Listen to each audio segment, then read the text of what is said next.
Mufasa the lion king cinema release అయ్యి నిన్న సోమవారంతో 4 రోజులు కంప్లీట్ అయింది. ముందుగా ఈ ఇండియా కలెక్షన్స్ చూస్తే ఇండియాలో ఈ సినిమా 4 రోజుల్లో 46 కోట్ల నెట్ కలెక్ట్ చేసింది. అందులో మన తెలుగు రాష్ట్రాల నుంచి హయ్యెస్ట్ కలెక్షన్స్ వచ్చాయి because of Mahesh Babu voice over. మొదటి రోజు మన తెలుగు రాష్ట్రాల్లో 2 కోట్ల గ్రాస్ వస్తే శుక్రవారం శనివారం 2 కోట్లు వచ్చాయి. బట్ ఆదివారం మాత్రం ఎక్సలెంట్గా 4 కోట్లు వచ్చింది గ్రాస్ ఈ సినిమాకు తెలుగు రాష్ట్రాల్లో తెలుగు వర్షన్కి. ఇక సోమవారం నిన్న 1 కోటి గ్రాస్ వచ్చింది తెలుగు వర్షన్కి. అలా 9 కోట్లు మనకు తెలుగు రాష్ట్రాల్లోనే వచ్చింది ద లయన్ కింగ్ ముఫాసాకి.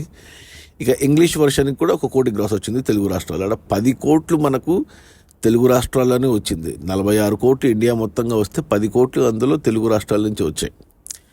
ఇక ప్రపంచవ్యాప్తంగా చూసుకుంటే మేజర్గా అమెరికాలో ఈ సినిమా మొదటి 4 రోజుల్లో $35 మిలియన్ కలెక్ట్ చేసింది. కొద్దిగా తక్కువే, కానీ మిగతా ప్రపంచ దేశాల్లో బాగానే కలెక్ట్ చేసింది. $90 మిలియన్ వచ్చాయి. అలా $125 మిలియన్ కలెక్ట్ చేసింది 4 రోజుల్లో ఇండియాతో కలిపి. $125 మిలియన్ అంటే మన కరెన్సీలో చెప్పాలి అంటే 1,200 కోట్లు. ఈ సినిమా బడ్జెట్ వచ్చేసి $200 మిలియన్ అంటే 1,600 కోట్లకు గాను 4 రోజుల్లో 1,200 కోట్లు వచ్చేసాయి. ఇక ఈరోజు మంగళవారం, ఇక రేపు బుధ గురు హాలిడేస్ ఉన్నాయి ప్రపంచవ్యాప్తంగా, క్రిస్మస్ హాలిడేస్. సో ఖచ్చితంగా కలెక్షన్స్ పెరుగుతాయి.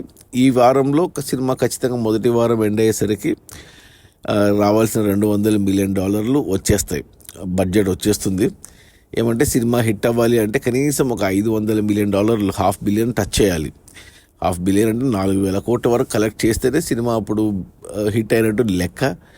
ఇక 1 బిలియన్, 1.5 బిలియన్ అనేది కొద్దిగా చూడాలి. కొద్దిగా కలెక్షన్స్ తక్కువే ఉన్నాయి ప్రపంచవ్యాప్తంగా, ఎందుకో మరి చూడాలి. సినిమా అయితే బాగుంది, ఎస్పెషల్లీ తెలుగులో చూడాలి. తెలుగులో అద్భుతంగా ఉంది. మహేష్ బాబు వాయిస్ ఓవర్తో నీట్గా కథ అర్థమవుతుంది. నేను 2 సార్లు చూశాను తెలుగులో, ఇంగ్లీష్లో 1 సారి చూశాను, హిందీలో చూడలేకపోయాను. షారుఖ్ ఖాన్ డబ్బింగ్ చెప్పాడు. అది మన Mufasa the lion king release అయిన మొదటి 4 రోజుల్లో ఇండియాలో 46 కోట్లు నెట్, అందులో 10 కోట్లు మనకు తెలుగు రాష్ట్రాల నుంచి వచ్చాయి. ఇక ప్రపంచవ్యాప్తంగా $125 మిలియన్ అంటే 1,200 కోట్లు. సినిమా బడ్జెట్ వచ్చి $200 మిలియన్ అంటే 1,600 కోట్లు. చూడాలి మరి సినిమా హిట్ అవుతుందా లేదా అనేసి. ఓకే, మన ఇండియాలో మాత్రం 50 కోట్లు దాటుతుంది ఈరోజు మంగళవారం వచ్చే కలెక్షన్స్తో. ఇక 100 కోట్ల వరకు వెళ్తే ఇక అద్భుతమని చెప్పాలి. తెలుగులో మాత్రం బాగా ఉన్నాయి collections because of Mahesh Babu. Okay, bye.